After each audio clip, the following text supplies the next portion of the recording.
Am I good? Okay. Hi, everyone. Welcome to Pitch and Pick. If I can ask everyone to grab a seat and get settled down, there's coffee, tea, water, snacks at the back. Feel free to bring them to your table. I think pop and stuff is here on the left, your right. But feel welcome to get comfortable. We have 6 fantastic finalists here today. Wanted to go over a couple of housekeeping things first, and then we'll get into the meat of the presentation. So I'd ask all of the finalists to join up front. We have our judges up front as well, but I'd ask all of our finalists to come up and sit together.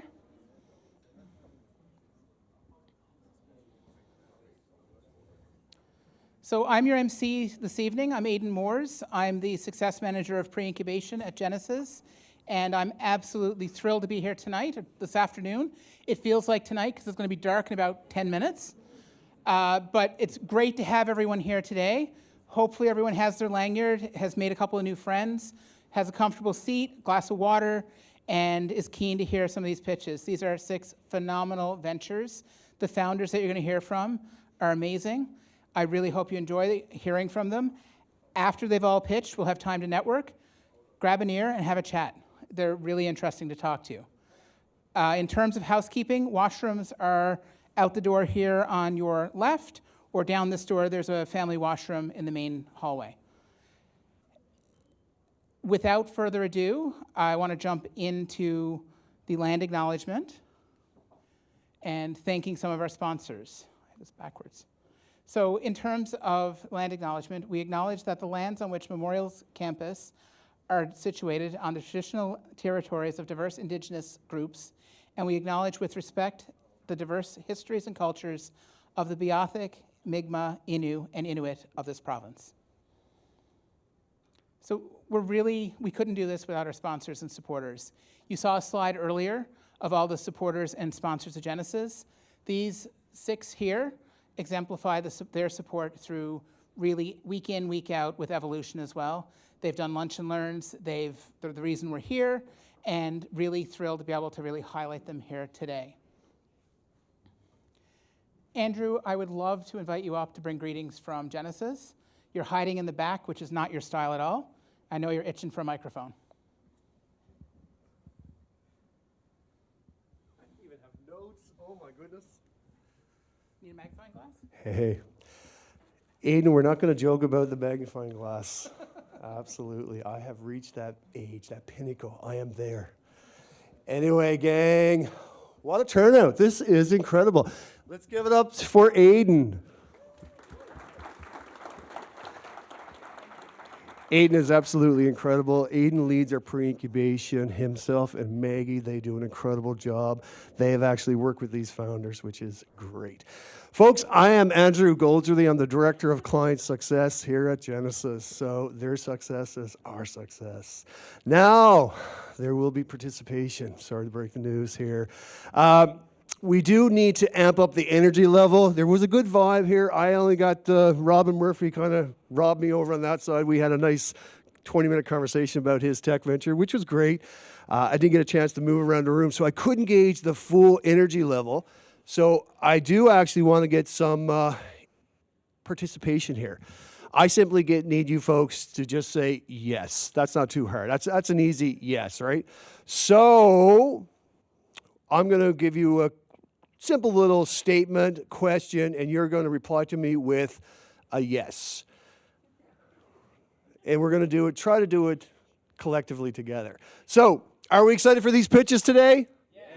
That's not bad. Are we excited for where the Newfoundland and Labrador tech community is headed? Yes.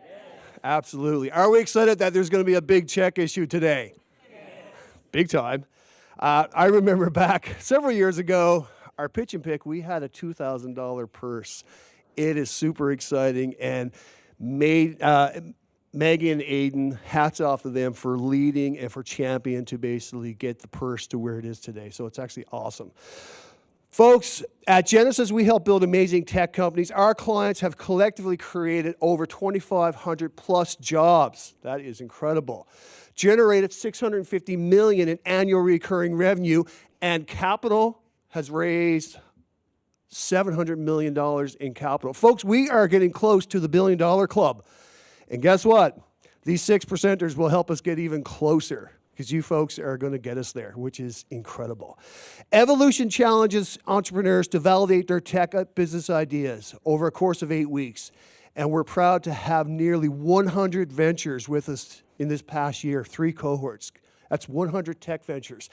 We've got the cream of the crop, promising 6. No pressure, folks. Not at all. But you guys, I've seen you all pitching. You guys are superstars.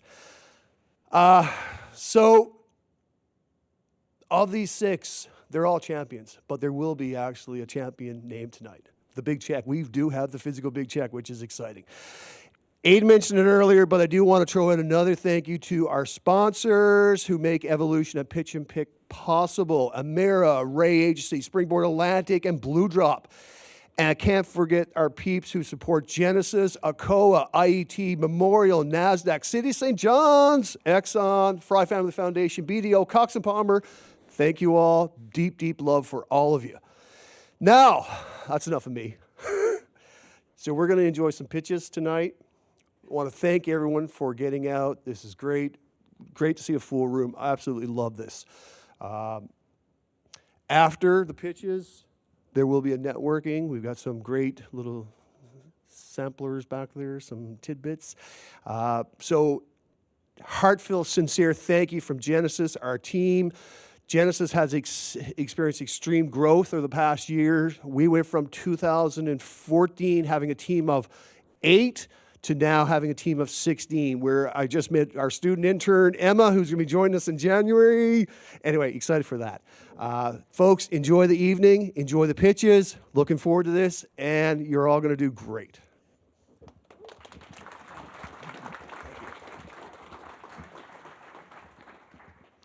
So, Leanne, I think this is the first time you've been in the room when we've used this slide.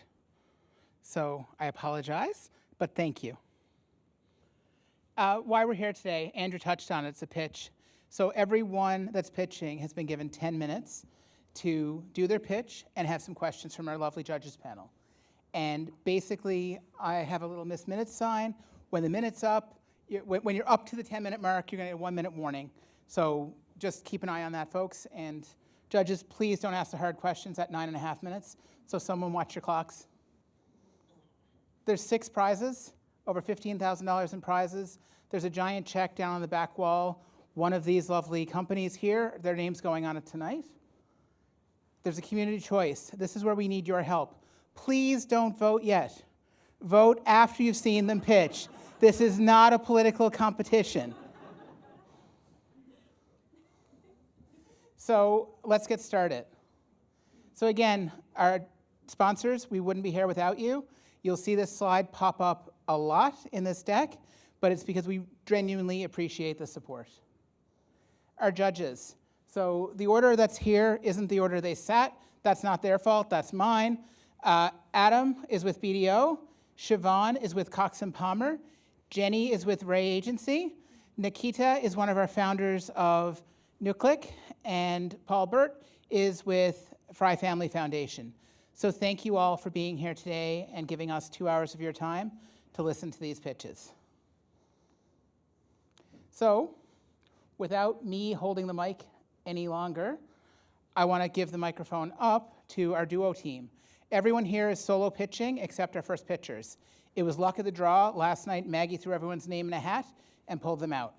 Maggie, honestly, is heartbroken she's not here tonight. I'm willing to bet she's watching on WebEx right now. So, Craig, you're up.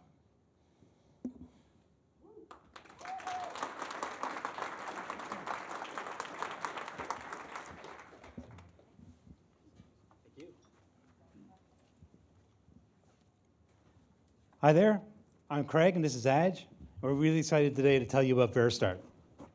So this is last summer, just around the corner from my house. Some thieves stole an excavator from a construction site, drove it across the street and used it to rip the ATM out of the wall of the brand new bank there in Galway. And it's not an isolated event. This sort of thing happens dozens of times right here in Newfoundland. And more importantly, it happens every day, or similar events, every day all around the world. And the reason it can happen is that all construction equipment uses one set of master keys. So if you have a Caterpillar key, like I have in my hand, you can start any Caterpillar machine. Same thing for John Deere, JCB, and so on. And these keys are incredibly easy to get.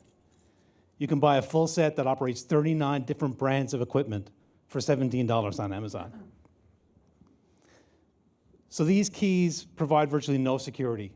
Each year, over $5 billion of construction equipment is stolen globally. And that doesn't include the cost of insurance and downtime. And also, you can have untrained operators or unauthorized operators take any machine, and that creates an unsafe job site and risk. And it's a big risk to the public and to the contractor's brand if something goes wrong. So that got us thinking, what if we could use cloud and mobile technology to verify that an operator is approved before they can start the machine? And that's exactly what we're working on at Veristart. The Veristart solution has 3 components. First, there's the administrator cloud, where equipment owners and fleet managers can log in and designate exactly which operators are permitted to operate their machines. Then the cloud sends a set of digital keys down to a mobile app on the operator's phone, and the operator can start the machine by tapping their mobile device on a hardware disabler in the cab. And this solution has benefits not found in other solutions. So unlike a keypad solution where codes can be shared, or we've even seen them written on the dash, Veristart uses the operator's mobile phone, so you know that only that operator is getting access. And because we're tying access to individual operators, we can also load in that operator's safety training credentials, and access can be limited to machines that he or she is trained to use. And also with Veristart, access can be added or deleted in real time by people in the field. And now is the time for change. Today, the construction industry is using cloud and mobile technologies every day, but this wasn't the case even just a few years ago. And also regulators are taking notice. This past summer, the UK passed the Equipment Theft Prevention Act, which could result in over 1 million machines needing theft prevention devices installed. So that could be over $300 million in revenue just in the UK alone. And we're confident that other jurisdictions are going to follow. Thank you, Craig. So looking at our target market, we are focused on mid-sized general contractors within North America. They typically have fleet size of 100 to 400 pieces of equipment. They're very concerned about security and liability. And here within Atlantic Canada, we have direct relationships with the owners, which leads to a rapid purchase decision. We've had conversations with over 50 customers, and it's validated its problem set is real and that there's a solution needed. And in fact, we have 4 signed letters of intent now to move forward on a proof of concept. Our business model is based on SaaS with a one-time hardware implementation fee. Looking at the 60 million units that are in the field today, this translates into a $30 billion TAM globally. So looking at it from a competition perspective, it's been the status quo, i.e. the physical key, for the last 50 years. And 99% of the equipment in the field today, that's what's out there. There are OEM solutions, and there are also some equipment keypad solutions, but they're prone to universal keys such as 1, 2, 3, 4, or as Craig alluded, being written on the dash. So there is no security. And at Veristart, we feel we are the only company offering a preventative, OEM agnostic solution to manage access control and security for construction equipment. At Veristart, we have a strong team with core competency within the construction sector spanning finance, business development, technology, and sales. Craig and Lou have over combined 60 years of experience working in the construction sector. I have 25 years of experience working in technology and communications. And both Craig and I worked at a startup, so we know what's involved in scaling a startup, and we feel the collective value we bring as a team we can bring to all of our stakeholders. So a lot has happened in 1 year since we were incorporated. In February of this year, we were one of 5 companies globally selected to join Formwork Labs Accelerator in San Francisco. And that's a construction tech accelerator backed by Brick and Mortar Ventures, which allowed us to get an investment of $75,000 US, which led to our initial prototype being developed. Now from there, I'm delighted to say we were selected in August to join the enterprise cohort, and I can't say enough about the Genesis Group and the support here. It's amazing.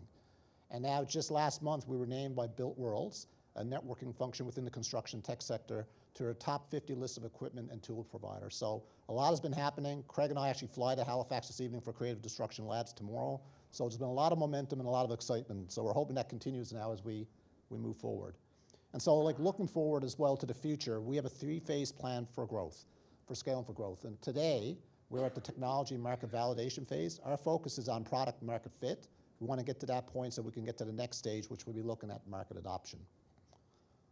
So thank you again for everybody for taking time to come out here today, and thank you for listening to Craig and I. We're delighted to take any questions, and we hope you can join us on our journey to disrupt what's been the status quo in the construction sector for the last 50 years. Thank you.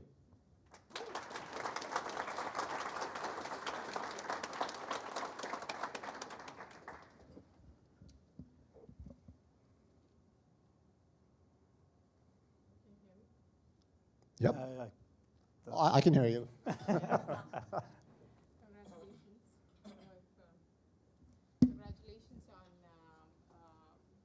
on your achievements so far. So you've talked about the various stages, but I might have missed it. Talk about your hardware. What stage is it, and where you are at in terms of producing it, and the number of units that you have to achieve. Yeah, so we have right now a lab-ready prototype in which we have hardware. So we have the mobile app, the web portal, and the hardware connected to a toy truck that we use as a lab trial. Our next step now is we have a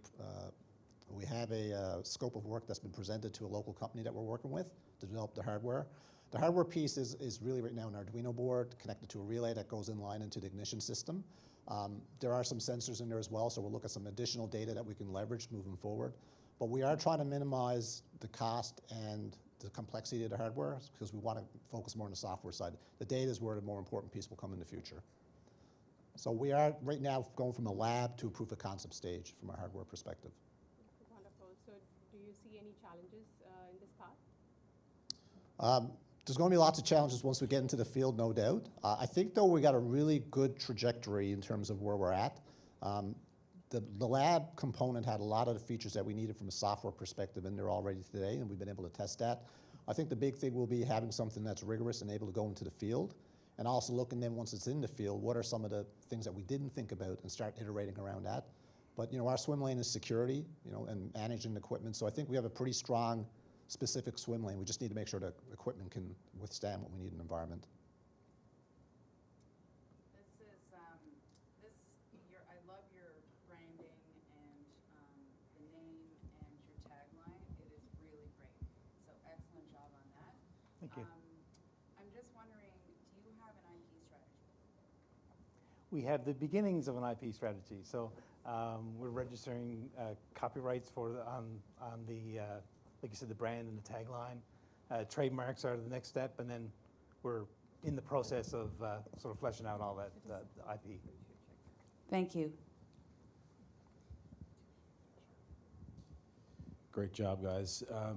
It's pretty staggering, actually, this is how these tractors are being operated, and it kind of leads me to my question on why has it been so, why are we so dated in this, and why, is there something you hadn't thought about from a competition perspective that might come up down the road? Is there it looks like you guys have a competitive advantage against those that you put up on the slides, but is there anything else on the competition side that you might not have sort of explored yet? Yeah, it is astonishing that these machines still use a common set of master keys.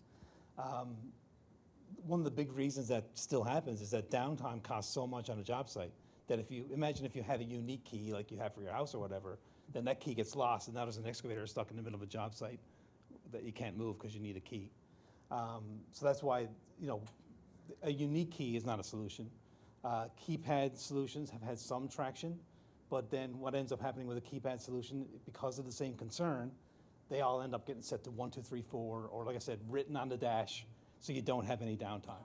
I think where we have a real advantage and can get some traction on the job sites is that we have a live digital solution where if the person who needs access can't access it, they can even request a key right on their mobile app, which will go to the shop foreman and they hit the button and grant them access. So I think that sort of solution overcomes that worry about job site downtime. And just to be clear, I put my house for sale. There's a little blue box on the bottom of the door.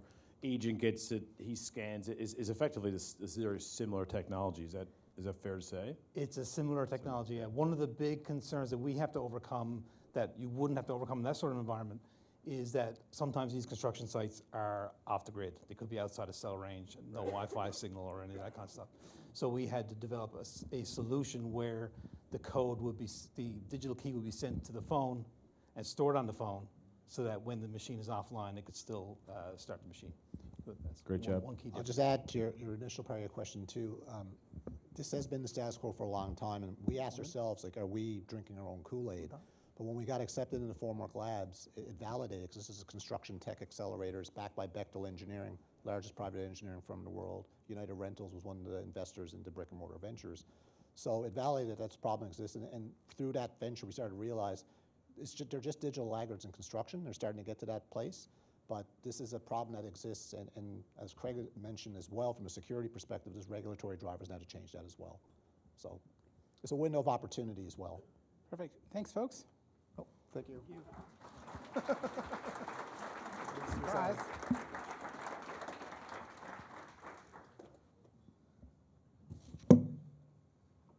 So I'm pleased to thank you folks for being the lead. It's never easy to go first. I think someone else would agree it's hard to go second or third or fourth. So I'm not sure any one spot is preferred over the other, but 1 down, 5 to go. So Adilya, I'd love to have you come up and take this microphone from me.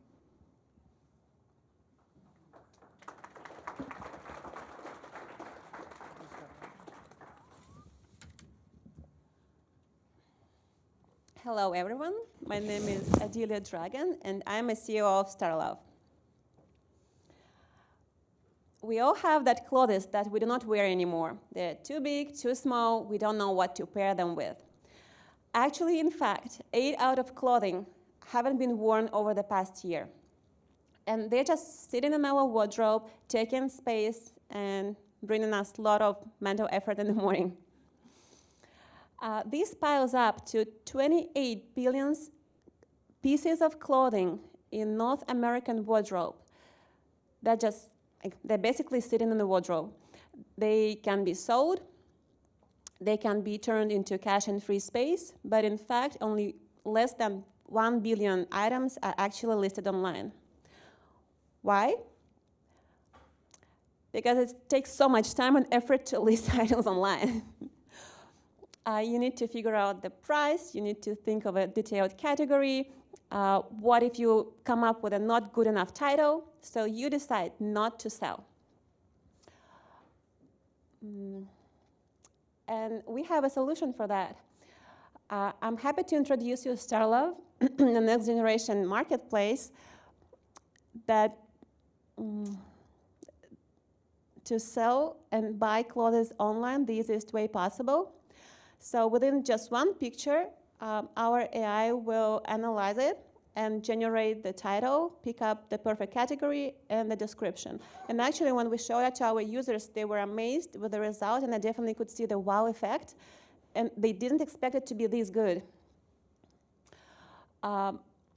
With Christmas time approaching, we'll all now will be clearing out our houses.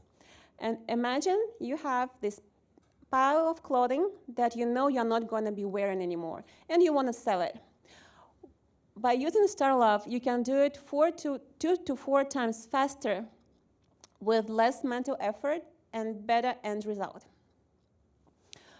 Actually, this is how we're going to sell stuff in the future.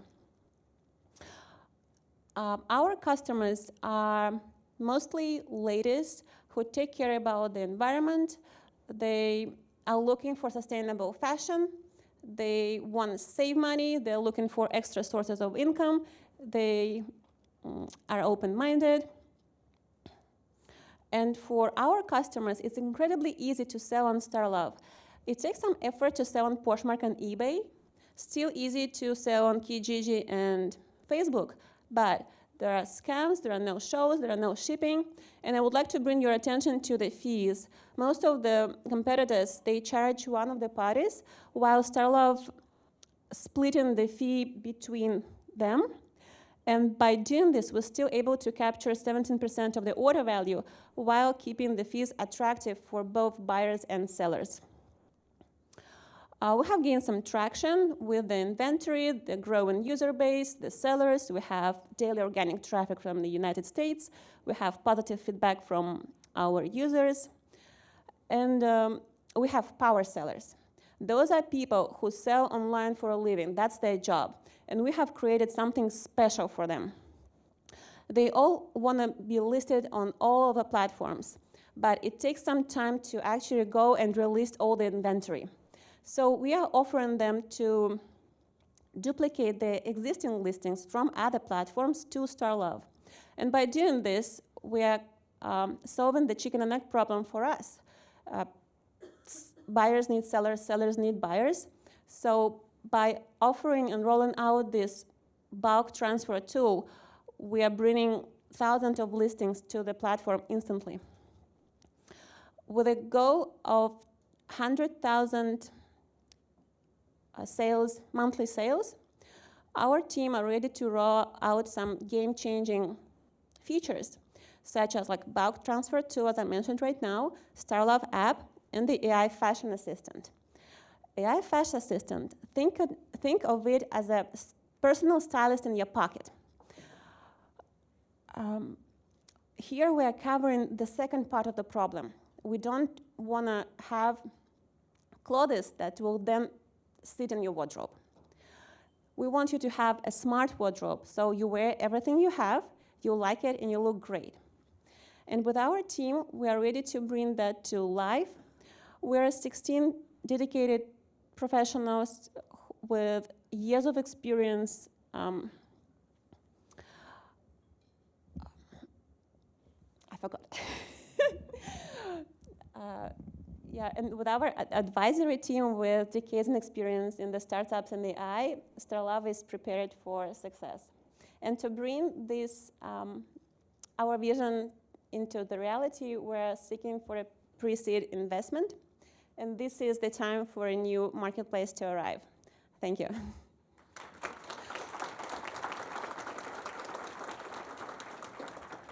Any questions?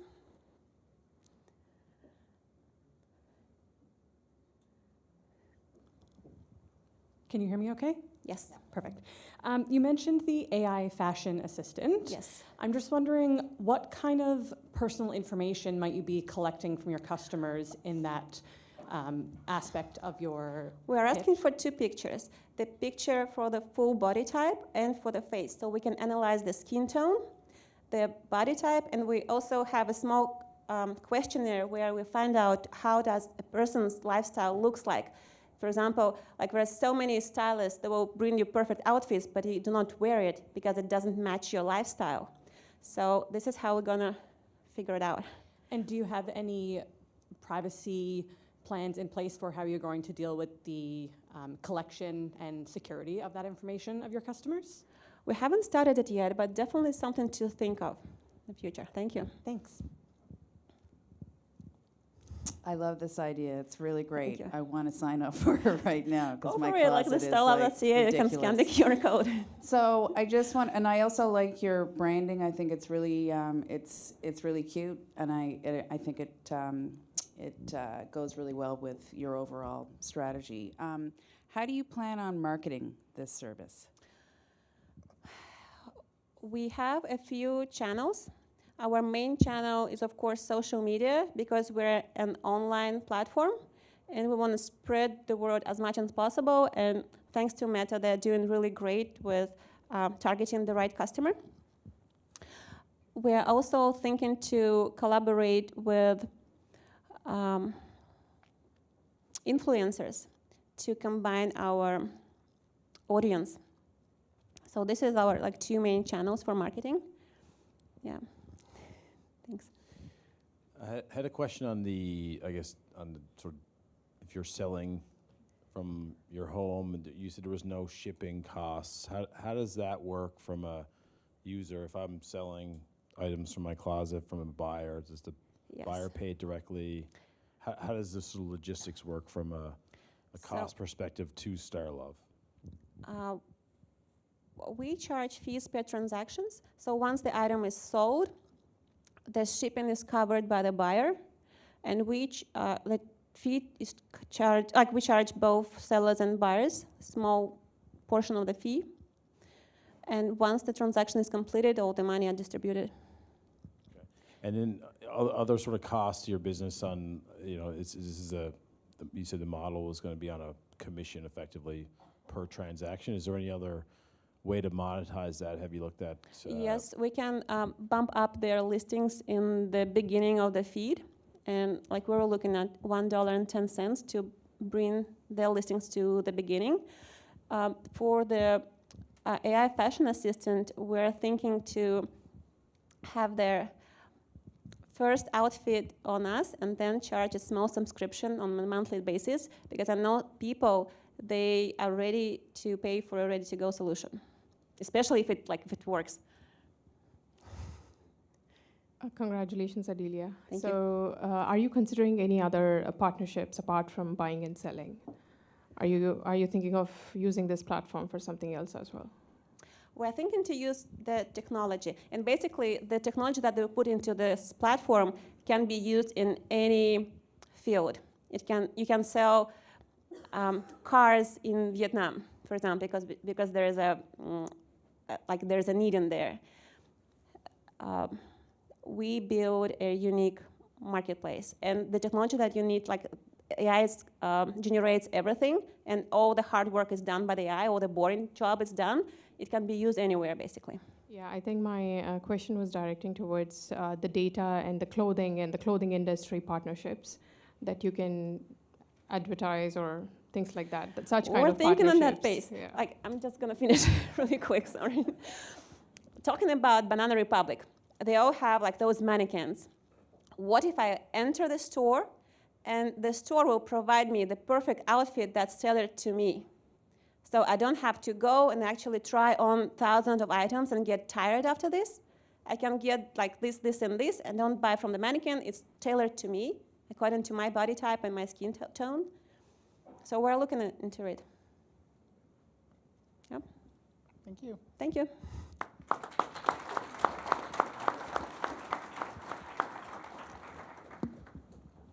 So 2 microphones make this fun. 1 hand, 2 hands. So up next is Collins with ScanSolve. So Collins, if you want to come up and join me, I'm happy to give up both of these. I'm going to try to get in front of you so you can see there's a minute left. Okay. So there's your microphone. And here you go.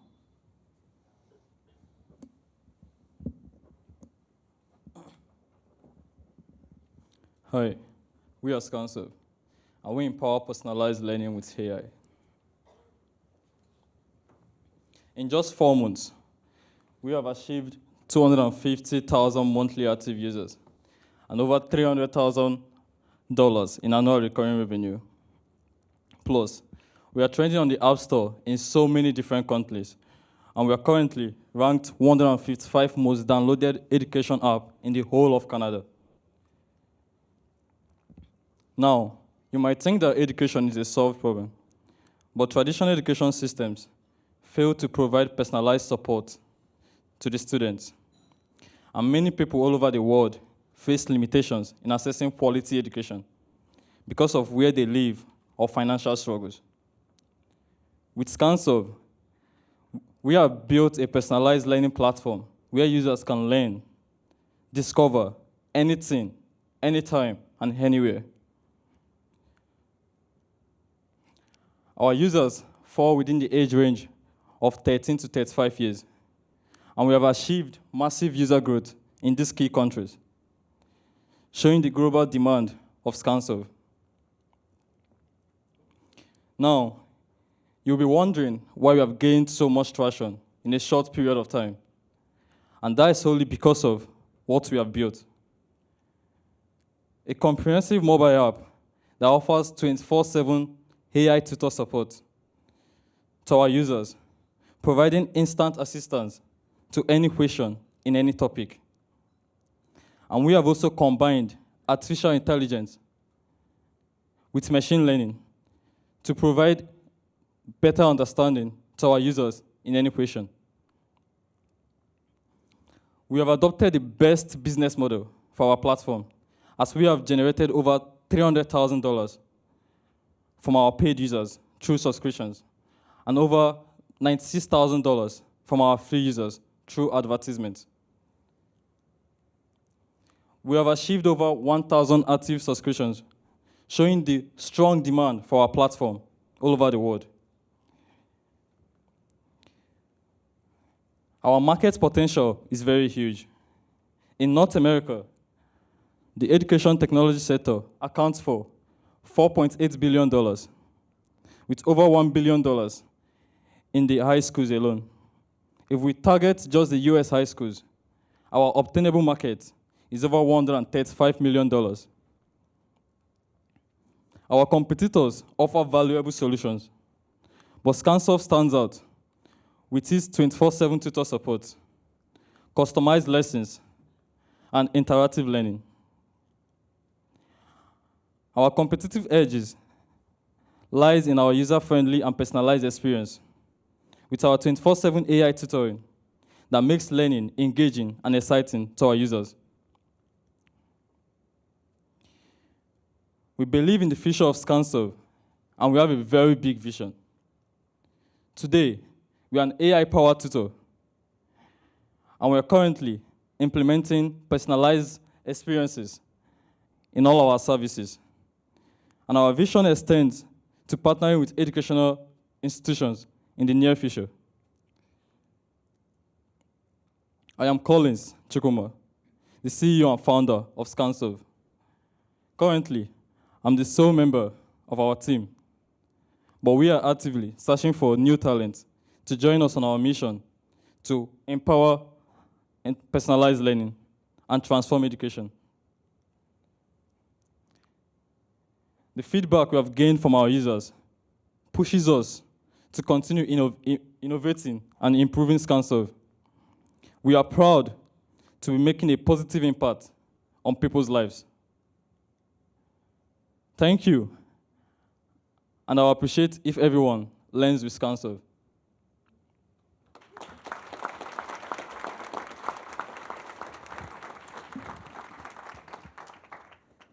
Thank you. Great presentation. Very, very interesting. Could you talk a little more about your target market? So I get the numbers, 13 to 35, and you know, across multiple countries and whatnot. But could you just dive a little deeper into the target market? Exactly who would be a ScanSolve customer?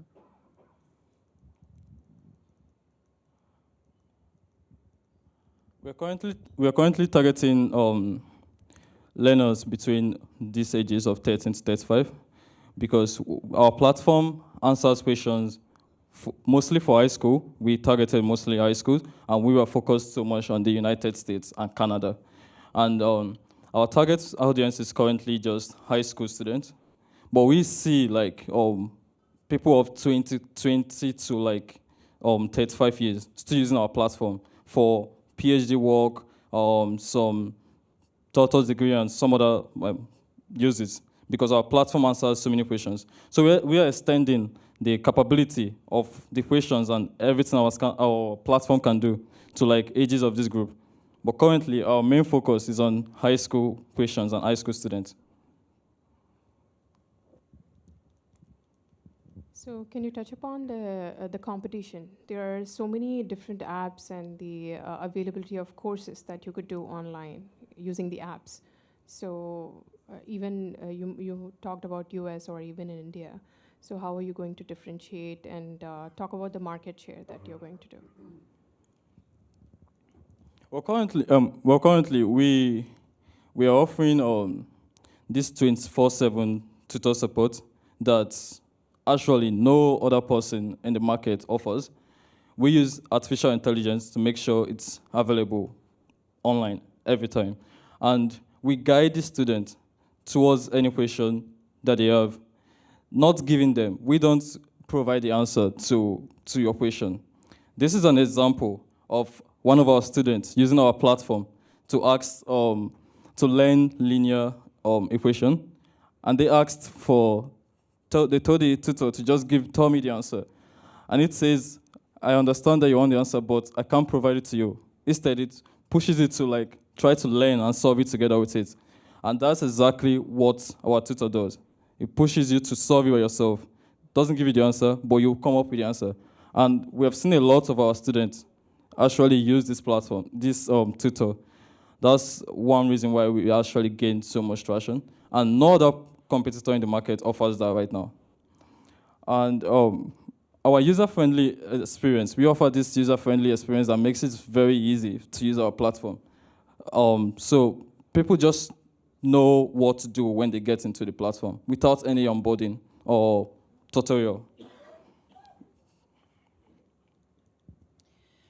Thank you for your presentation. It's a really great idea. I'm just wondering, can you talk about partnerships for a little bit?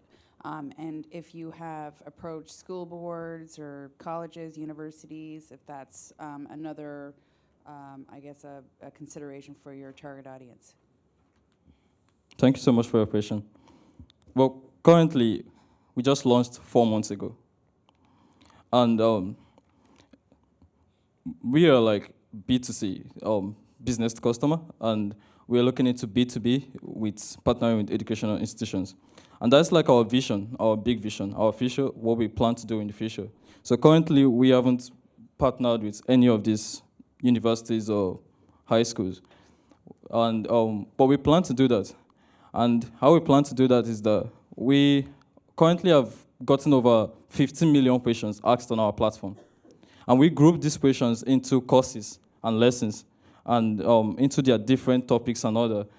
And we plan to actually show the professors the most challenging question asked by students in this course so that they can know what to teach the students, to know like the most challenging question that the students have.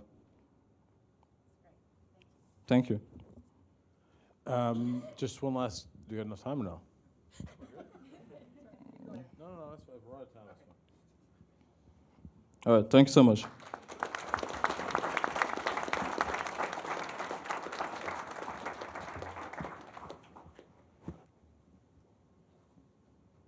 So my memory today is like a goldfish, so I had to look at my notes to see who's coming up next. I believe it's a lady wearing green. Heather, would you like to join us?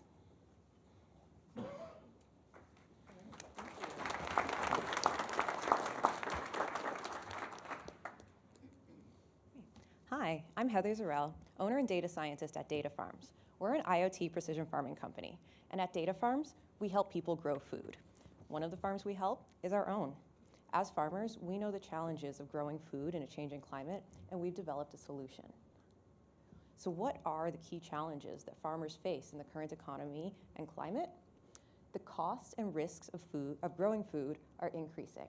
To put it simply, the cost of fuel and fertilizer for farmers is driving up food prices for individuals and decreasing food security for everyone. Data Farms can help farmers reduce fuel and fertilizer costs, reduce risk of crop loss and crop failure, reduce their farm's environmental impact, and even increase crop yields. All of these things combine to reduce farms' reliance on chemical inputs, decrease costs, and make fresh local food more affordable. Farmers have long relied on experience and intuition to determine their crops' needs, but in the face of a changing climate and increasing political and economic pressures, farmers need data and AI-driven insights to give them an edge. That's where we come in. We visit farms at key points during the growing season to take readings, gather data, and transform all of that into actionable insights, like this. Farmers get all the information that they need to make responsible, environmentally responsible decisions about nutrient management and water management in one place. What sets us apart is that we offer the lowest technical barrier to entry compared to other precision agriculture solutions on the market. We gather data ourselves and minimize the disruption in a farmer's workflow.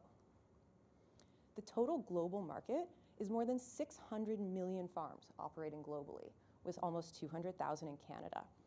They generate $144 billion in agriculture and agri-foods exports, $144 billion to the national GDP and $82 billion in agriculture and agri-foods exports. For our proof of concept project, we focused on farms in Newfoundland, with plans to expand across Canada for the 2024 growing season. In terms of financial traction, Data Farms has secured $125,000 in equity-based financing for our pre-seed round, which we closed this past summer, and we've already matched that with over $124,000 in non-dilutive financing, with more applications in progress.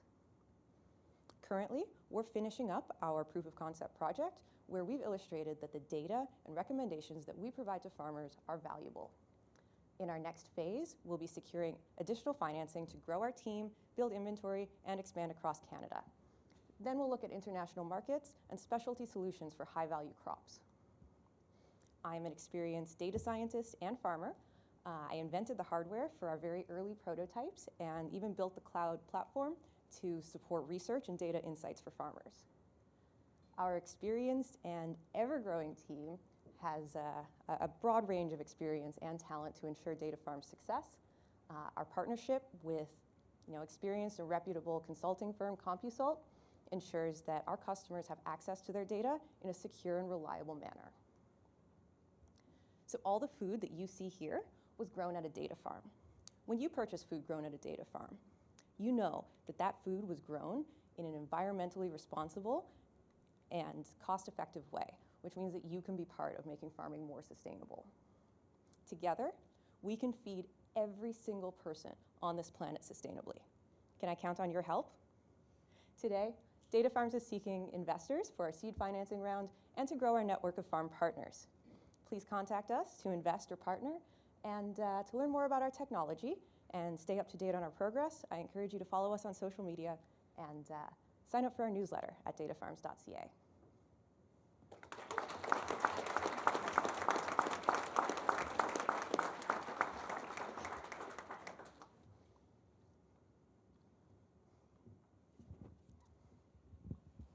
Congratulations, Heather, on all your achievements. So, talking about your pilot, did you do pilot, and what are the main things that you have to address in your pilot and where you are? Because you said it's a 1-year time from the launch, for the launch of your product. So, can you talk on that, please? Of course. So this past summer, we did a proof of concept project with our first sensors. So working, I said Newfoundland, but honestly they were all on the Avalon Peninsula, very close to home. And so the sensors that we were working with can tell farmers information about like nutrient concentration in the soil, and we also have the ability to do kind of aerial scans to determine crop health, elevation, standing water, all kinds of stuff. And we're currently working on building in-house a brand new sensor. There isn't any on the market that kind of measure these nutrients in real time, like the one that our engineer Shahia is developing right now. So, we're extending our beta project to the 2024 growing season to kind of validate this new sensor and to continue to gather evidence that and develop kind of our analysis pipelines, combining data from all of the different sensors to provide insights to farmers.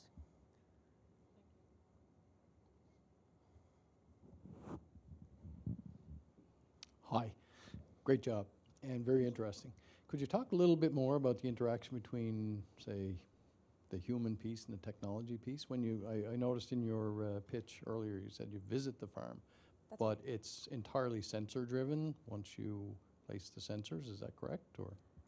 Yeah, so we have different sensors that we kind of gather information with at different time frames. The unit that we're kind of building in-house, once that's set up, it operates independently for the entire growing season, and we don't have to go back and collect it or maintain it. We'll grab it in the winter to kind of charge the batteries and get it ready for the next season. For some of our other sensors, our more specialized sensors, they do require a skilled technician to actually go to the farm and gather data. But those types of things are less frequent. The aerial scans typically would be done 1 to 3 times a year, and then the soil chemical analysis is 1 to 2 normally. Thanks, Heather. This is a great idea. I'm just wondering if you could talk to us a little bit about your marketing strategy. Yeah, thank you. So in terms of kind of developing or building more customers for the 2024 growing season specifically, we're working actually with Joanna Brown, a local tech sales expert, to work on our kind of targeted customer list for 2024. And we're working on engaging with them and kind of getting kind of early commitments from customers, because there's actually a ton of government funding right now, like SCAP and RALP, that helps farmers pay for our technology. So kind of by building this list and engaging with them early, we're able to, and like I mentioned, my husband and I are farmers too, so we've done this. We can actually help them get through the application and get our tech on their farms, and the government can pay for it. Thank you. Thanks so much. You mentioned that you're planning to expand across Canada in 2024, and then internationally beyond that. I'm just wondering what barriers you might have identified in international expansion, whether it be inability to physically visit the farms or different climates, whatever it may be, and how you currently plan to address those. Yeah, great question. Currently, the only thing that's holding us back from expanding internationally is the team, our location, and our financing. So, that's actually something I'm hoping to be able to address in our seed financing round, is to kind of give us the ability to travel to and kind of build out our teams in other key markets that we're interested in. Awesome, thank you. Thank you. I feel like Jenny asks the marketing question every time, and I'm going to ask the finance question. Just in terms of how does the model work for the farmer, and is it subscription based? Revenue streams. The revenue stream, so how you charge all the farmers that are coming on board once it's implemented. Just maybe walk through that. Of course. So as I kind of mentioned earlier, what we like to do is to offer kind of an all-in-one full-service data solution for farms. So that would be kind of like a subscription-based. We come in, we'd install the sensors. It would include these occasional scans with the really specialized sensors, and we like to offer it as an all-in-one subscription-based service. That being said, this past summer we have also done some more on the precision agriculture service side by providing kind of some of our capabilities, but not all, to farmers who are interested in some data, but not other things. Great, thank you very much. Thank you. Great job.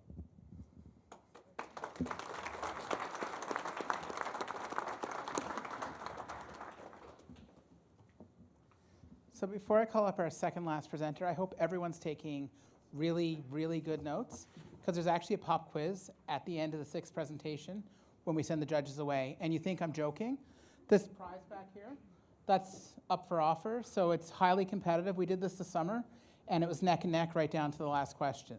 So there's lots of opportunity yet to participate as an audience. Probably should have mentioned that sooner. Kind of wanted to throw it at you now. I can tell you 8 of the questions, you've already seen the answer. So if you're not taking notes, keep notes on these last 2. Ramy?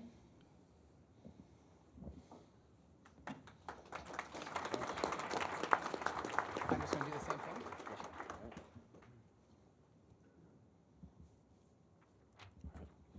Hi, my name is Ramy, and I'm the co-founder of Bonocle. When I was at university, I met a blind student called Ali. Over lunch one day, I asked, Ali, how do you read? That started an hour-long discussion, and at some point, Ali complained and said, over 90% of blind people don't know how to read or write. And it's all because of the outdated technology that hasn't changed in the past 30 years. Ali said it's leading to over 70% of us being unemployed. And that's what sparked Bonocle, a Braille education platform that combines a hardware device with software applications on your smart devices. Bonocle is 70% cheaper than competition, and it's developer-friendly, allowing anyone to create applications for Bonocle. In education, Bonocle is a learning tool that adapts to your needs. You can learn in a classroom environment or on your own, and there are no limits to what you can learn. In gaming, Bonocle is your controller. So you can use Bonocle to play games of different genres, single or multiplayer games, and you're actually improving your Braille skills as you play. There are 40 million blind people around the world, spending over $4 billion every year on assistive technology. We're focusing on Canada and the Middle East, where there are over 1 million blind people who are at a disadvantage.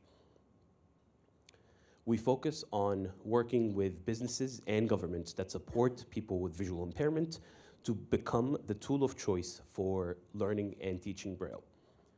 Through word of mouth, we focus on growing our user base and adding to our app and content library to generate software revenue.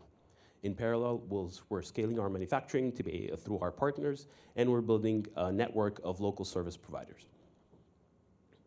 So far, we've sold out of our first batch, generating over 16,000 Canadian dollars in revenue, and we have interest from countries all over the globe. Currently, we're focusing on opportunities with CNIB right here in Canada, as well as working with 3 different school districts across 3 provinces. We're also focusing on some distribution agreements with companies and distributors in the Middle East. Bonocle beats the competition in every single category, filling in a gap that affects every single blind person around the world.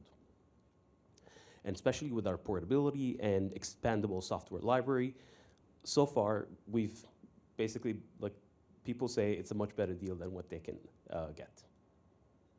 Bonocle sells for $1,000 Canadian, and while we start with a freemium software model, we have plans to add a more sustainable revenue stream through subscriptions or paper app models. Our team is full of people really committed to the mission, and with a blind teacher on our team, we have over 15 years of experience in accessible design and education for blind users. So far, we've raised $1 million in funding since we started in 2019, and we're currently raising $2 million for our Series A in mid-2024. Thank you very much, and I also have units for you guys to check.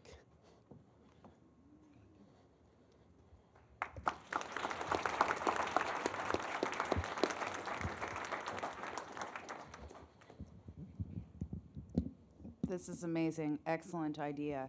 I have a question. Where do you get your hardware produced? So where do you make that? So we've developed everything ourselves. Right now, we're manufacturing our hardware in China.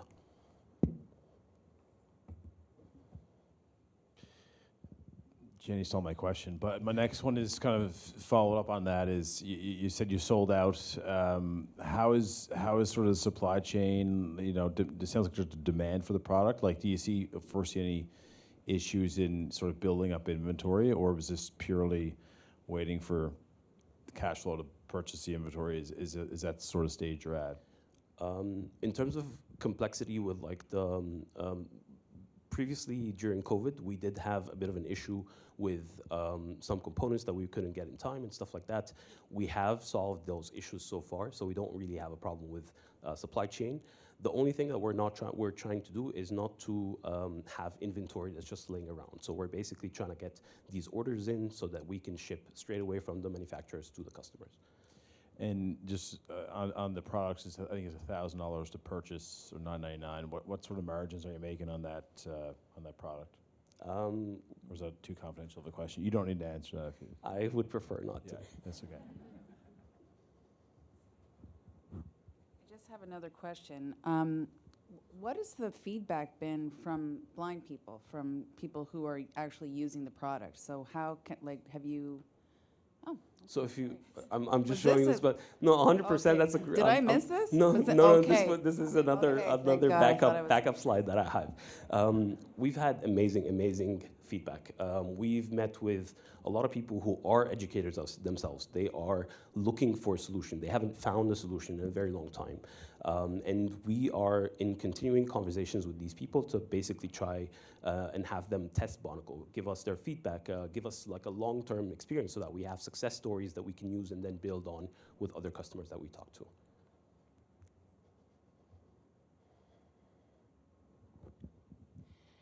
Thanks so much. You spoke about sort of an entertainment component, so using Bonocle for gaming and things like that. I'm just wondering if you can speak more about the interaction of the hardware with those sort of capabilities. Like, how does this interact with games? Is there auditory components for people who are visually impaired? How does that all sort of work? So if you think about like mainstream games, we're always trying to make them more immersive. We're always trying to add different ways to interact with the games. Take virtual reality as an example. What we're doing with Bonocle is we're including multiple different senses that a blind person would be able to use in order to make the games much more fun, much more immersive, and at the same time have them also improve a lot of important skills like spatial awareness, like pattern recognition, like just being able to improve their finger sensitivity to learn Braille. So basically our games will include things like haptics, audios from your smart device themselves, as well as the tactile display that we have. Perfect, thank you.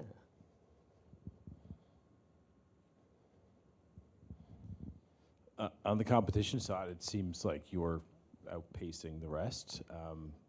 It's fairly impressive. So what is sort of the runway and timing to get? I guess is it the partnerships that are coming up between maybe CNIB or like how do you see you guys pacing your competition in the next say 12 to 18 months? Look, in terms of the competition, we're focused mainly on improving our software solution. So we're continuing to develop more applications, more solutions, and we're continuing to optimize them as well to make them much more useful for the community, much more easy to use as well. In terms of the competition, they haven't really innovated over the past 30 years. Like the Braille technologies that have come out are continuing to be the same. And this is something that we experienced firsthand. Like we would go to an event and we would see something called Braille display, the typical Braille devices that are available. We would go to the same event the next year and we would see the same device selling for like $100, $200, sometimes $500 more. And the only difference, for example, is they're charging it with USB-C rather than micro USB. So these companies honestly have been benefiting for a very long time, and they haven't really shown any innovation in the past 30 years. Great job. Thank you very much. Thank you so much.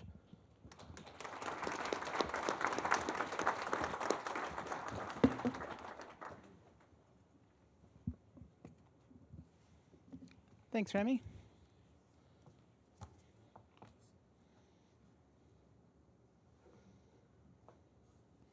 So we're a little bit behind time. So Allan, I know you're up last. Do you want the microphone still? You still got 10 minutes. So Allan, come on up.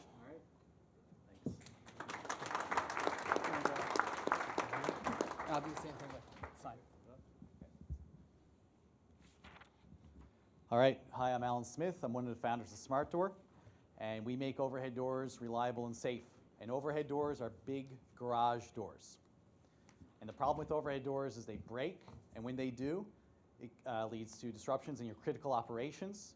This means a drop in employee productivity and revenue, costing you tens of thousands of dollars a week. The reactive approach to maintenance makes your door less reliable and makes the repairs cost twice as much because you're doing emergency calls and waiting for supply chain delays. Overall, this shortens the lifespan of your door, makes it less reliable and safe. When your overhead doors break, it causes safety risks to your employees, your equipment, and the public, depending on what's behind your door. It causes your building's energy performance to drop, and it introduces hazards and damages from the environment as well. We made Door IQ. It connects to your existing door, and it knows the health of all your components.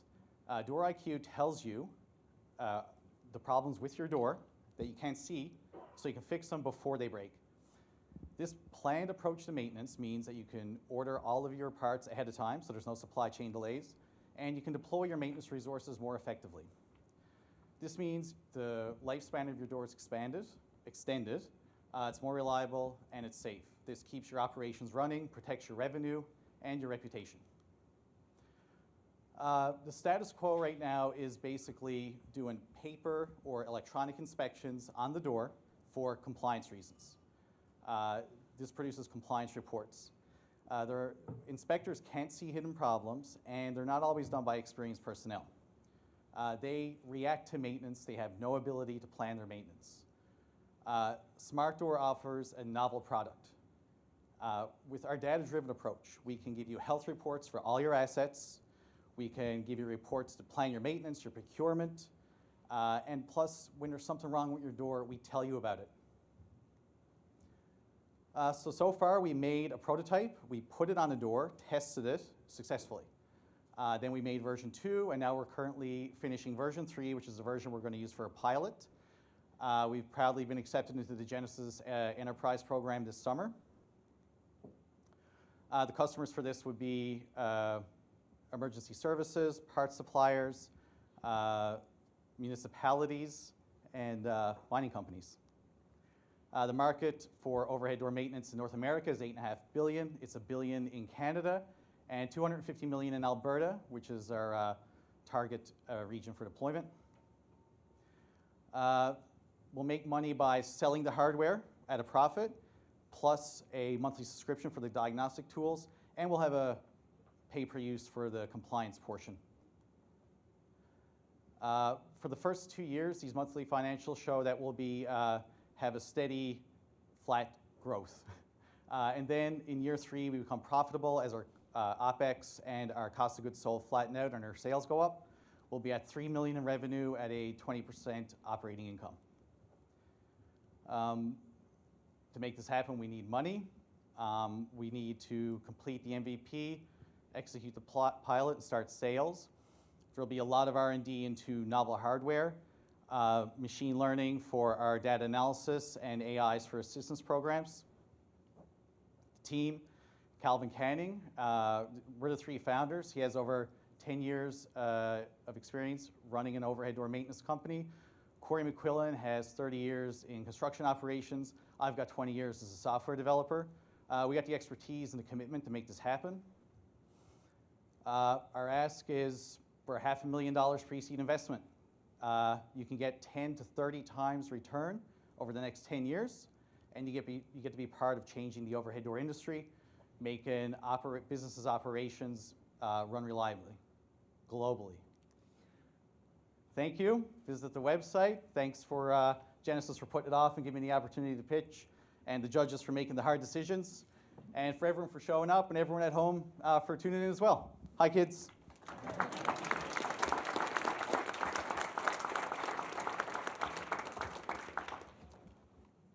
Thank you, and yet.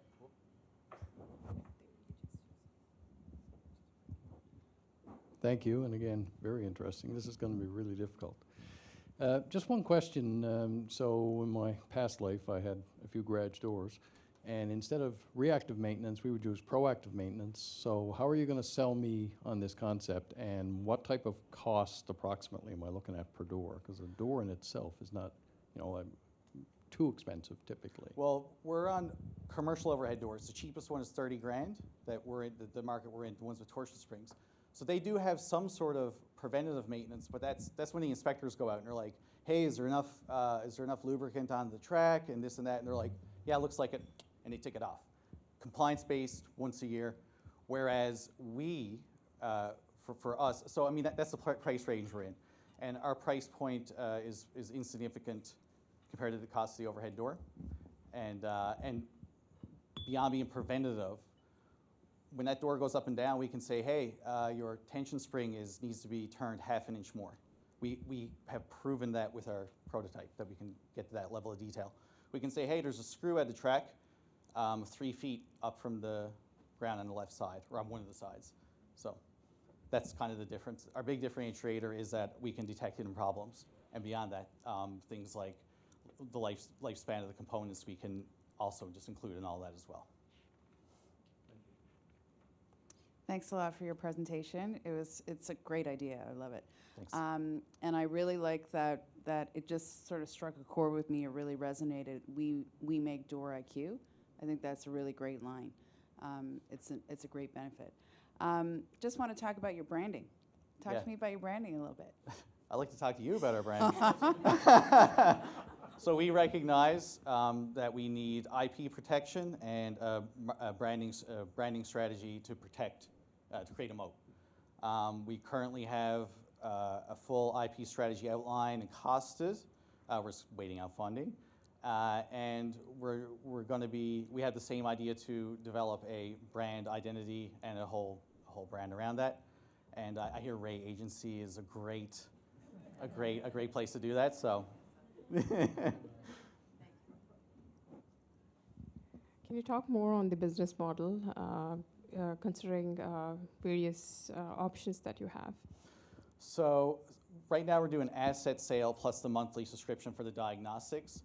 We are playing with numbers around leasing the hardware as well, but where we're a lean startup, we're thinking about the asset sale plus front-loading subscriptions would get us more money quickly.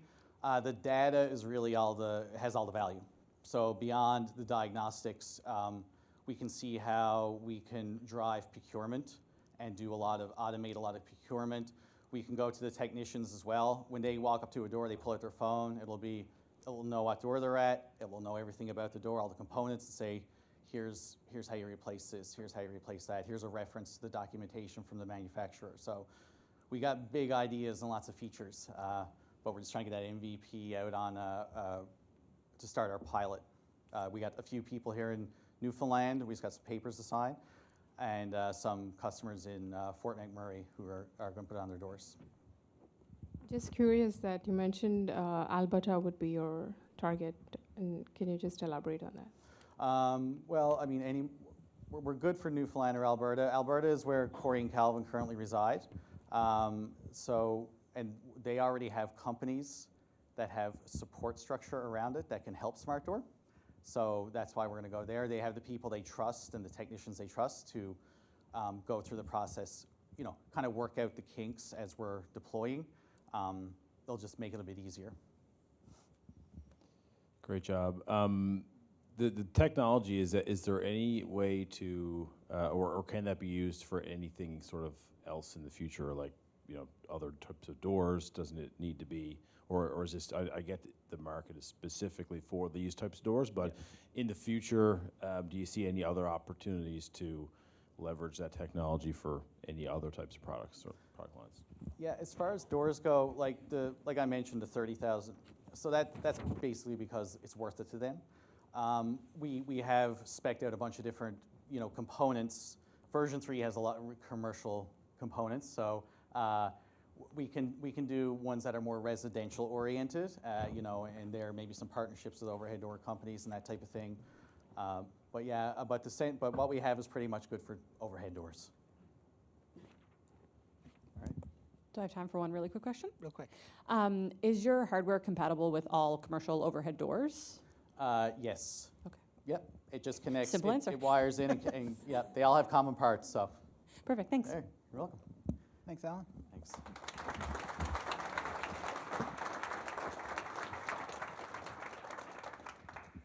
I'm pleased not to be Miss Minutes over in the corner with the sign anymore. I'm sure you folks all really despise seeing me walk up there. And I don't think you folks really enjoyed seeing the time come up. Adam, I apologize. It seemed like every time you went to ask a question, I was going with the red microphone.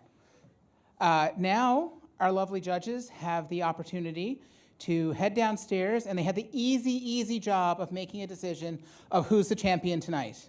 Lara, I'll ask you to take our judges downstairs. So we have a room downstairs you can sit down and have a chat.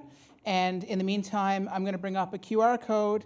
I would ask everyone in the room to take out their phones and vote for who they think is the community champion.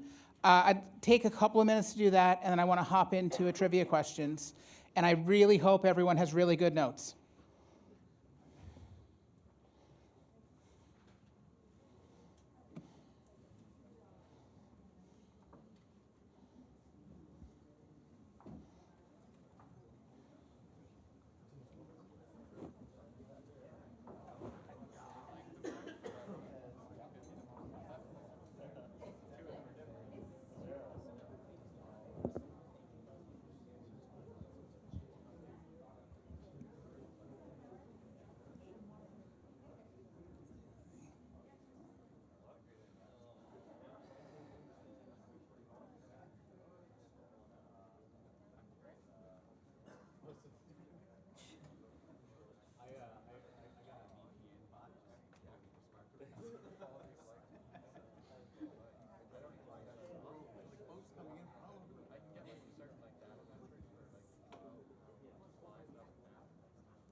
So by standing up, can everyone who's voted stand up for a second and stretch? We've been sitting for almost 2 hours.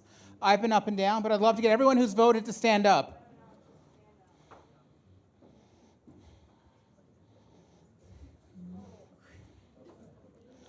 Give it a good stretch.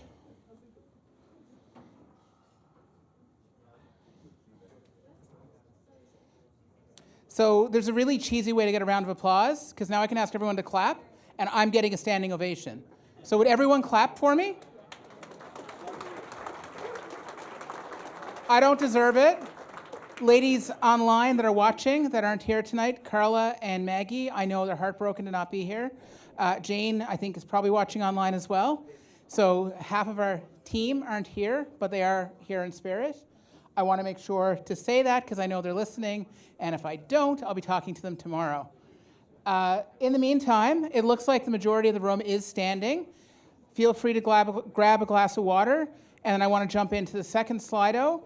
There's no spoilers on who the Community Choice Award is till the end, and there's going to be about 10 questions with a chance to win a wonderful Genesis swag prize. So grab a glass of water, grab a seat, I'll give you a couple of minutes, and then we'll jump in.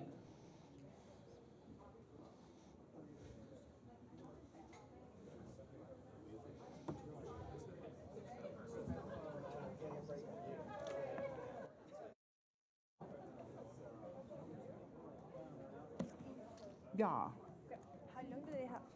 10, 15 minutes. Okay. Because, I mean, can we look at a clock and let them, so I can let them know? so it's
Okay, folks, everyone's had a time to stretch.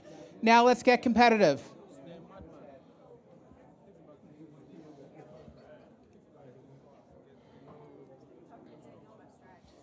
So we have our judges locked away downstairs deliberating, and by the looks they gave me when I told them they had to go downstairs to pick a winner, we'll see how long it takes. You can see Maggie is a bit of a keener. She's already logged in. Please sign up for this quiz. There's some lovely Genesis swag on the line.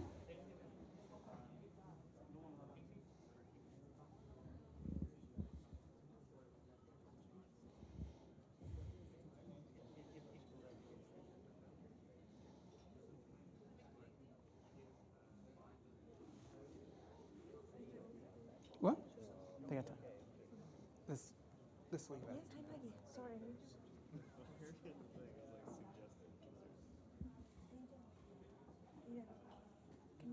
Oh, okay. Cool.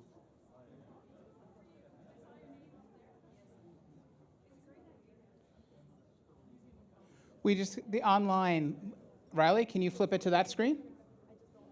The online feed needs that one. Okay, Maggie was just calling.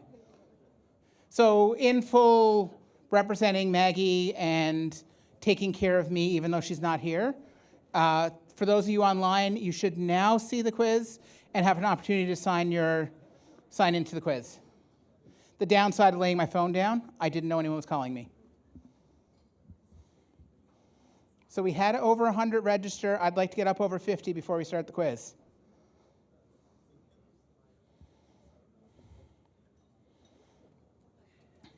Mandy, where are you? I saw you a second ago. You're defending champ.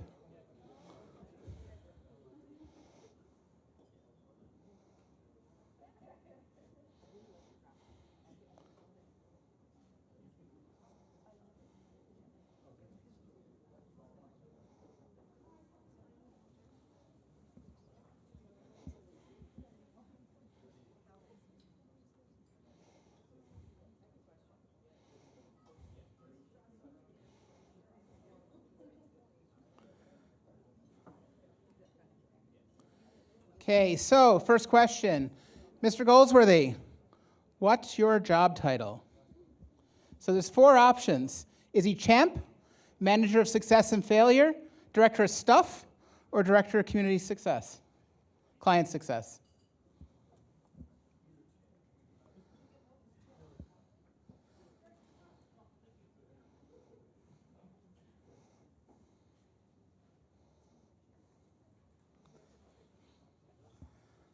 Okay, so the clicker doesn't work on this quiz. So who said evolution is like a mini MBA? So like I said, really key to take notes today. Not all of these questions were directly related to the pitches. Is it Anna Gray, Leanne, myself, or Maggie? Yes, I just said it, but we're not talking about now, we're talking about earlier.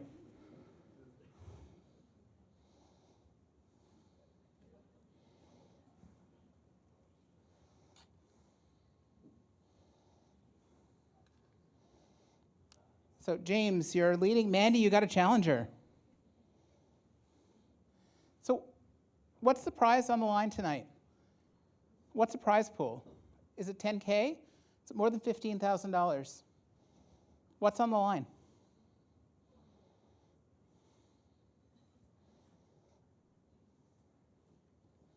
The quicker you answer, the higher you score.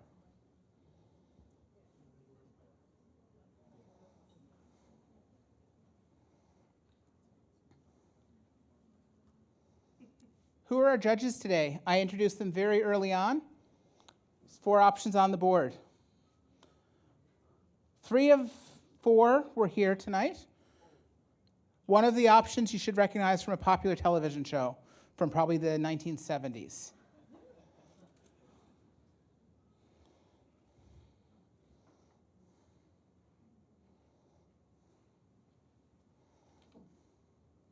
So far you're passing. On an average, we have around an 80. This is great because I'm supposed to be in stats class right now and we're talking all about averages. Mandy, you seem to be claiming the lead. So Veristart, that's like 2 hours ago now. What do they do? 4 options. Don't forget, there could be trick questions. Do they stop cars from being stolen, prevent unauthorized access to construction equipment, put your keys in the cloud, or make it easy to verify sales transactions? Unfortunately, Aj and Craig seem to have disappeared, but they did have a flight to catch. Oh no, they're still here. So Aj, Craig, what's the right answer?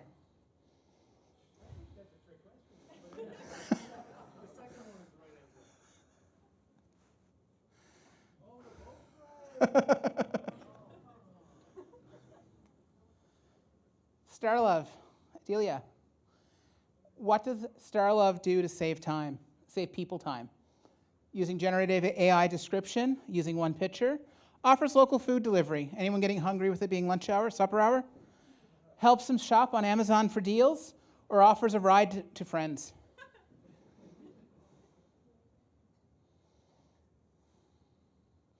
Excellent. I think you communicated really well your value prop.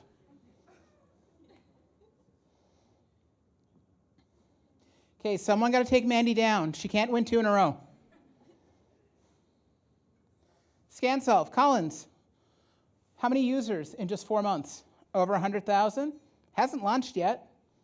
Over 250,000 or in excess of 600,000?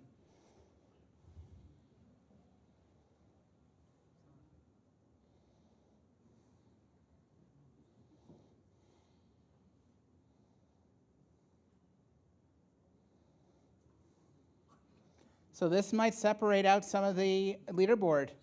Collins, what's the right answer?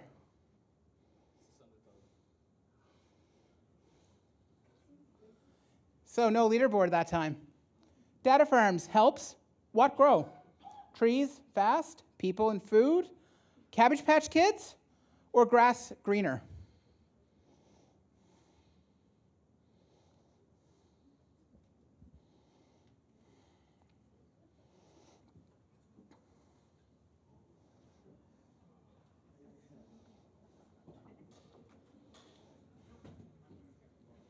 And 2 questions left, and we still have Mandy on the top of the leaderboard. Ashley, you're pretty close behind with 12 seconds. Jordan, 3rd. So let's see how this goes. So Bonocle is designed for to help individuals who are blind, who are deaf, help individuals save money every day, or reduce their carbon emissions.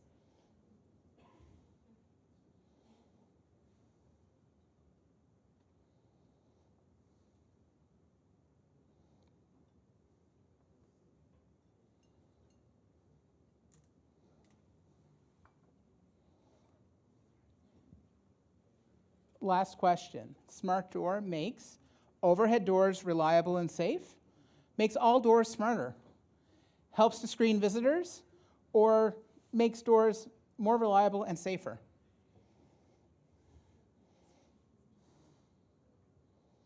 And thankfully, one of our judges clarified the answer to this question, and it wasn't a setup. Because I believe Adam might have asked what doors can it be used on, or Paul. So our judges have returned. I have the first result to share, and then I need to talk to Lara to figure out the prizing. So I'm going to ask everyone to mingle for a couple of minutes while we get the prizes straightened out.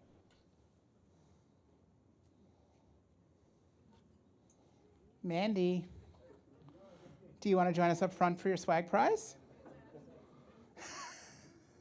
You're conceding? Okay.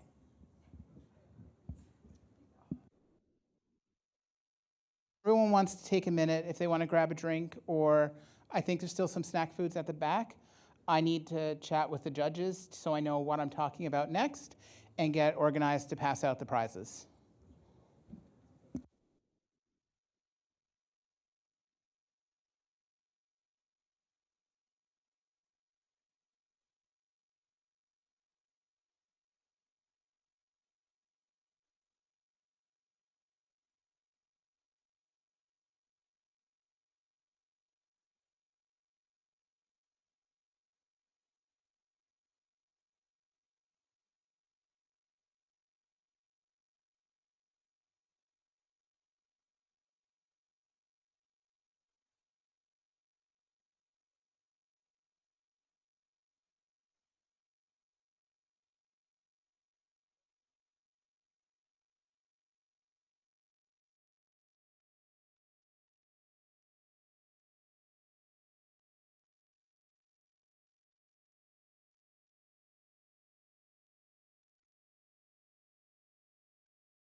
Folks, can I get a drum roll, please? Andrew. Andrew. So we're doing this in reverse order. I had hoped to do our big check last, but we have some time constraints as we're running behind. So we're going to go in reverse order. We can talk about that after. But Andrew, I would love for you to take the microphone and announce our winner.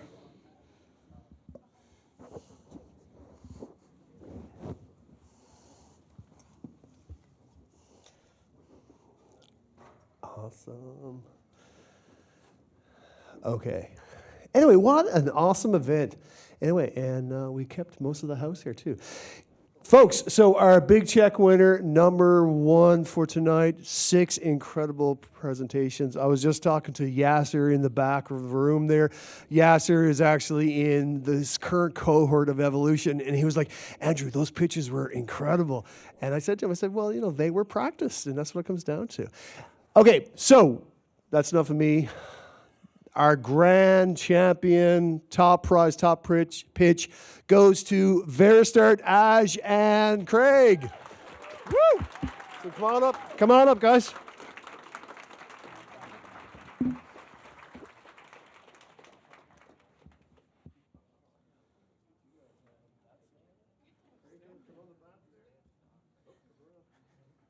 It's a big check day.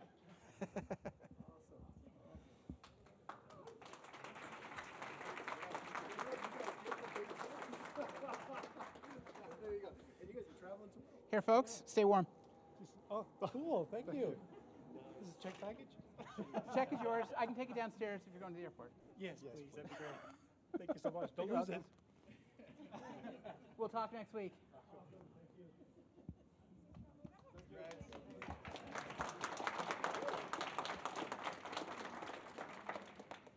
So now Aiden has to find his run sheet because he has no idea what's next. So, Victoria, would love to invite you up to share the microphone with me. Victoria, you're here from Blue Drop ISM to present a a True Blue Award. True Blue. I'm all thrown off. That's all right. That's all right. Listen, I was the first one to volunteer to come, but I got stuck with the short stick of doing the presentation. And so my heartfelt sympathies to the ones that had to do their pitch today. It's not easy to get up in front of everybody and talk. So, though the similarities between Blue Drop ISM and this year's recipient of the True Blue Award may not be glaringly obvious at face value, but once you hear their origin story, the goals between the two just fall into place. The vision of making a positive global impact is a lofty mission, but is something that we both have in common. Blue Drop realizes its mission every day with global safety training and validation for workers, employers, and regulators. This year's recipient is well on its way to realizing a couple of its missions of food security and efficiency.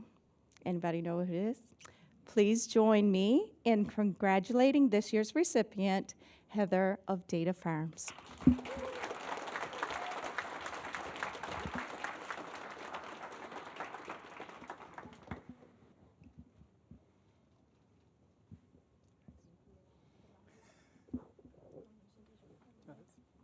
can use that one.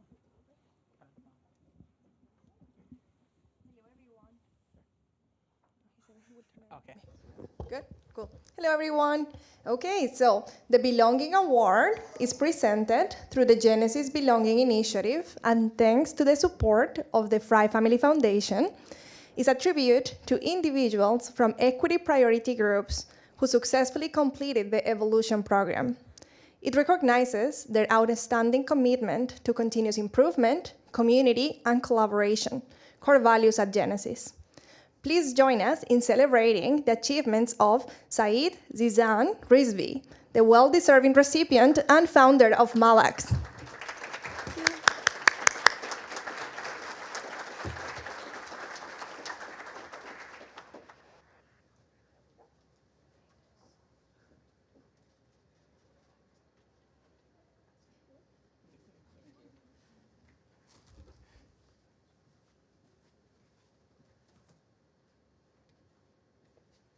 Hi, everyone. Is this working? Is this on? And the other one is working. Okay, I'll use this one. So we're going to present the Top Student Award tonight to Salim Fahmy. Are they there tonight? Salim, hi. Come on up.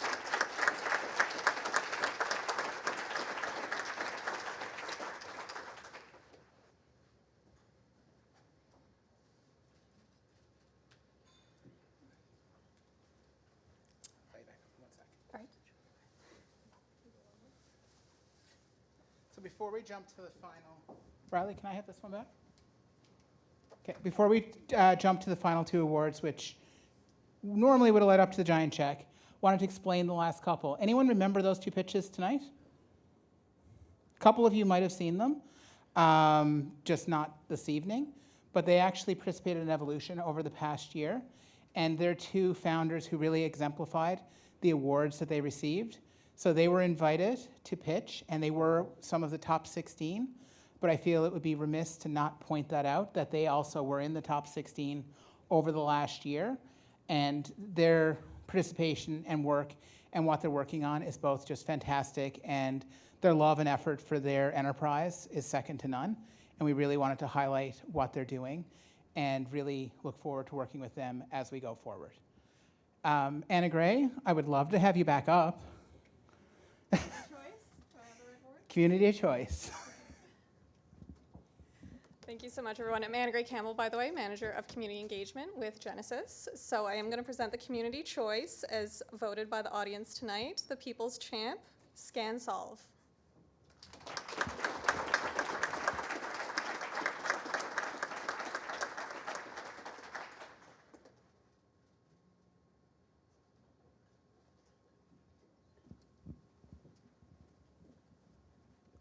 And Andrew, can I get you to join me for one final time this evening? So leading up to the big check, we had a runner-up. So the runner-up to Pitch and Pick 2023, I'm happy to hand Andrew the microphone. I may owe you a frame in the future, so come find me. You all know where my desk is. And Andrew, here's the microphone. Awesome. Excited to announce our runner-up was Heather with Data Firms. Hey!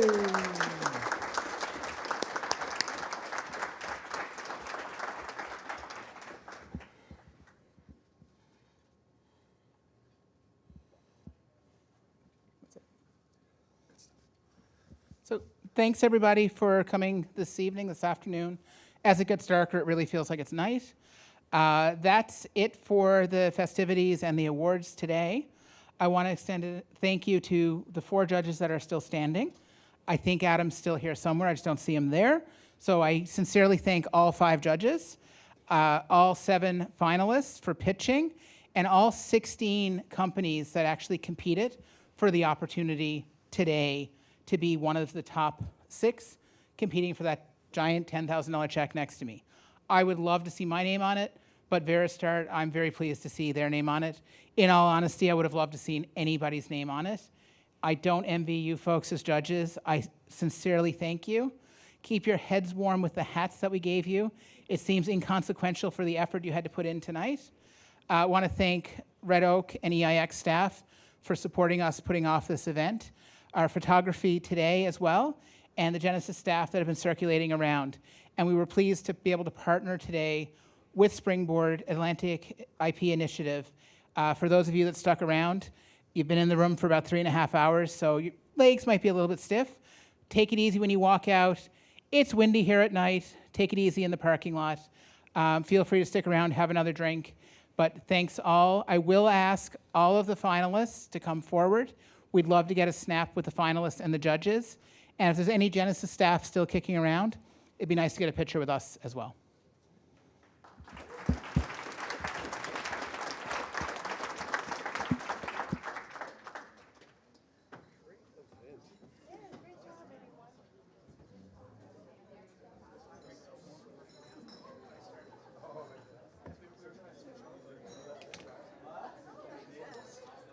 Excellent job again.